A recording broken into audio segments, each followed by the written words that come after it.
À Marseille comme ailleurs, il y a d'abord les produits tonifiants qu'à la veille des examens, les étudiants ont l'habitude de consommer. Coucou les filles. Salut. Ça va Justine? Ça va et toi? Ça va ma belle. Ces trois copines se retrouvent régulièrement pour réviser ensemble à la bibliothèque municipale. Il y en a une qui est en 3e année de droit, une autre qui présente les concours des grandes écoles, et paradoxalement, la plus inquiète est la Benjamine, qui prépare le bac. Il n'y a pas plus stressé que moi. En relisant mes brouillons, avant de les réécrire au propre, je suis comme ça et je gratte. Est-ce que c'est bon? Est-ce que c'est pas bon? Elle arrive jusqu'au sang, tu sais. Est-ce que c'est... Mais attends, n'empêche, regarde. Oui, c'est... Ça fait comme une ampoule. Hein. C'est vrai. Oui, c'est ça. Après, ça enfle. Ça, c'est violent. Mais qu'est-ce qui te stresse comme ça? En fait, c'est le fait qu'on a énormément de chapitres en biologie, qui fait aussi que ça soit en gros coefficient. Coefficient 14. Et nous deux, comme ça, on peut... Ses amis plus âgés lui donnent des conseils pour mieux travailler. Mais les trois jeunes femmes s'échangent aussi des recettes qu'elles croient efficaces pour avoir de l'énergie en période de révision. Qu'est-ce que le pouvoir? Oh, mais toi, t'es une droguée, hein. Mais t'as vu ça? Mais moi, j'ai plusieurs traitements, en fait, c'est pour ça. J'agis pas uniquement sur le court terme. C'est-à-dire que pour mes périodes de révision, étant donné que je savais que j'allais être fatiguée, j'ai préféré d'abord commencer par un traitement de fond qui remette, en fait, à zéro. Un traitement de fond. Elle prend un cocktail de compléments alimentaires. Tu vois ce que tu prends?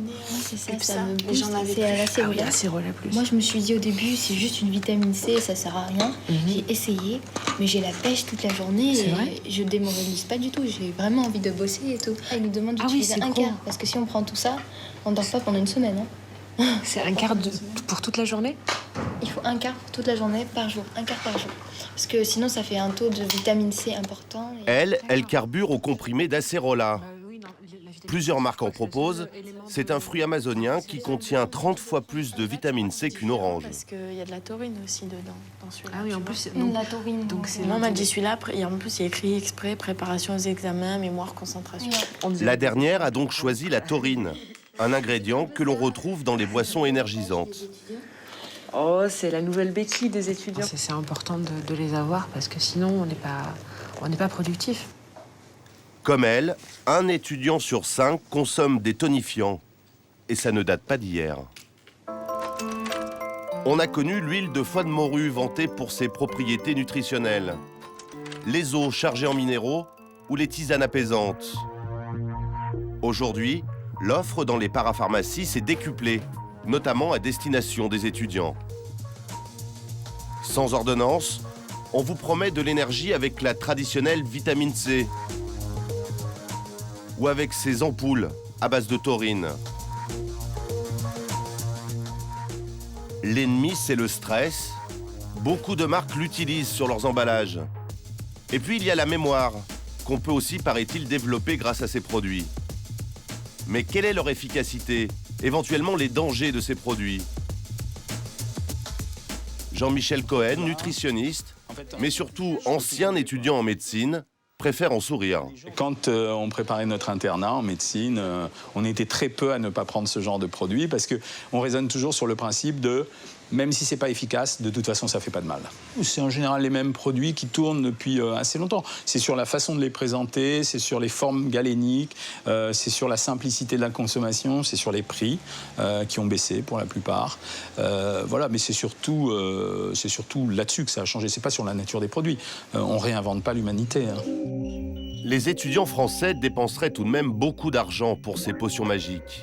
Et dans leur course à la réussite, certains utilisent depuis peu d'autres produits. Des médicaments soumis à prescription médicale et qui peuvent avoir des effets secondaires. La presse les appelle des smart drugs, des pilules qui rendraient intelligents. Celle qui fait le plus de ravages en ce moment est un dérivé d'amphétamine très puissant, prescrit depuis 20 ans pour les enfants hyperactifs. Le médicament les aide à fixer leur attention. Espérant améliorer leur concentration, les bêtes d'examen s'en sont emparées, comme on peut le voir sur les forums internet. Bonjour à tous. Y aurait pas quelqu'un qui aurait un plan pour en pécho? Un site? J'ai des examens hyper importants la semaine prochaine sur lesquels repose mon année. Je vous en prie, si quelqu'un en a, je suis prêt à en acheter. Mais avec ce médicament, les étudiants prennent le risque de tomber dans la toxicomanie. Ludovic, 25 ans, est sur la corde raide. Il a abandonné ses études de médecine pour se lancer en droit. Aujourd'hui, il est en master avec 3 ans de retard. Les examens approchent, il n'a plus le droit à l'erreur et pour se rassurer, il a toujours sous la main sa pharmacie ambulante. Alors là, ça c'est ma petite trousse de médication estudiantine, on va dire. Alors là, il y a le classique Guronzan que tous les étudiants connaissent. Caféine, vitamine C pour tenir le coup. Mais il a aussi de vrais médicaments qu'un médecin peu regardant lui a prescrits. La maline, c'est pour les maux de tête, mais il y a de la poudre d'opium dedans, c'est un peu plus fort. Ça, c'est un antivomitif quand on associe un peu trop de médicaments. Il prend régulièrement un cocktail d'une dizaine de produits. Et il s'est mis dans la tête que ça lui permettait de réussir. Avec tout ça, j'ai des bonnes notes. Ouais, je tourne autour de 15, 17. Vous avez l'impression de vous doper? Ça, c'est clairement du dopage. Y a pas à dire là-dessus, quoi. Et lui aussi s'est entiché de la fameuse amphétamine. La plupart du temps, les étudiants achètent ce produit sur Internet, avec le risque qu'il soit contrefait. Ludovic préfère donc l'acheter en main propre. Il est même prêt à faire des kilomètres. Lui qui vit à Paris se rend régulièrement en Belgique, où un copain étudiant en médecine lui en fournit. C'est un produit qui rend dépendant, ouais. Ça rend dépendant. On s'en rend pas forcément compte tant qu'on le prend. Mais il faut pas oublier que c'est de la drogue. Il a rendez-vous à Bruxelles pour ce qui ressemble à un deal de drogue. Ludovic va acheter une boîte de 28 pilules qui lui fera 15 jours. 60.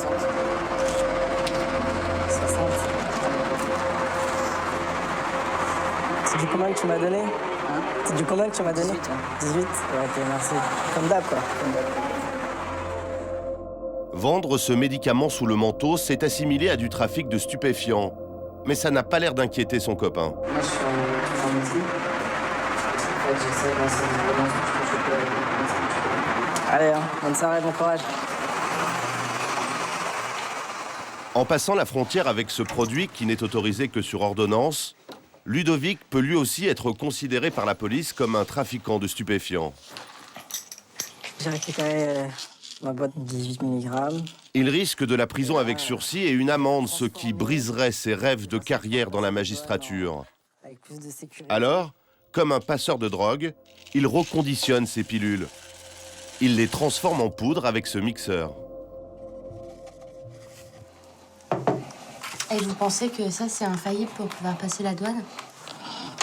C'est pas infaillible parce que, vu que c'est un amphétamine, je pense que si un chien vient renifler ça, je le sentira, mais en tout cas, juste pour berner les douaniers à la simple vue, bien sûr, c'est infaillible, ça.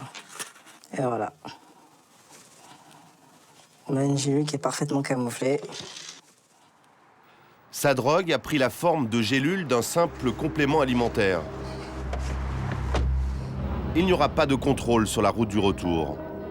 Cela fait maintenant 7 ans qu'il prend de la Ritaline et il imagine qu'il contrôle sa consommation. Ce qui me ferait arrêter complètement, ce serait le moment où je sentirais que mon corps il en puisse plus, ou tout simplement que j'aurais obtenu la filière que je veux. À ce moment-là, à partir du moment où il n'y a plus de sélection, il n'y a plus besoin de se booster, on a simplement à être soi-même, naturel, pas de problème. Combien sont-ils ces jeunes qui, comme Ludovic, consomment ces produits très dangereux? Aux États-Unis, un étudiant sur 5 prendrait ses amphétamines à la veille des examens.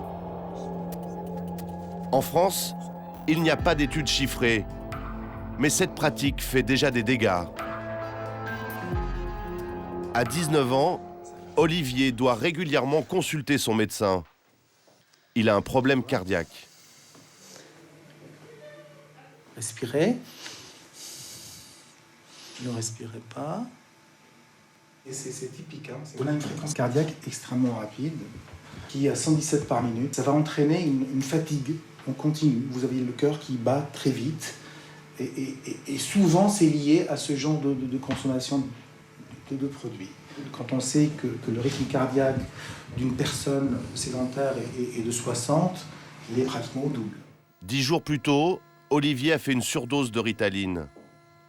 Et il est encore sous l'effet de ce médicament puissant. Une tension toujours permanente, en fait. Moi, c'est ce que j'ai, même à l'heure actuelle, en vous parlant, en fait. Pas parce que je passe devant vous, mais je l'ai quand je sors des cours, quand je vais dans le métro, quand je suis dans la rue, quand... J'ai plus l'impression d'être là où je suis, en fait. J'ai l'impression d'être un peu en dehors, toujours. C'est flagrant, en fait. Olivier est dans une famille où l'on attend beaucoup des enfants pour les études. Mais pour l'instant, en terminale, avec 1 an de retard, il fait une scolarité médiocre. Pensant que ça pouvait l'aider, il a volé le médicament de son petit frère, sous traitement pour hyperactivité. Alors ça fait à peu près 1 an que j'ai pris de la Ritaline pour la première fois. Au début, voilà, on a tout de suite les effets, on est très vite rassasié, mais plus le temps avance, moins on a d'effets.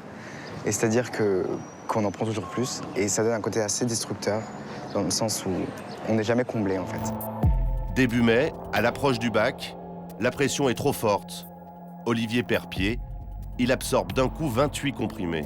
J'ai avalé une boîte entière de 30 mg de Ritaline, ce qui m'a provoqué comme un état de mort subite finalement, c'est-à-dire que j'étais conscient de plus rien du tout. Je suis allé en soins intensifs, puis en réa, je suis resté quasiment 27 heures et j'ai failli en crever finalement. J'ai dû avoir un lavage d'estomac obligatoire parce que ça aurait pu me faire un arrêt cardiaque en fait. Son cœur, trop stimulé par ce dérivé d'amphétamine, a failli lâcher. Aujourd'hui, Olivier affirme préparer le bac sans s'appuyer sur aucun produit. Dans le monde, plusieurs dizaines d'étudiants sont morts après avoir abusé de ces médicaments dopants.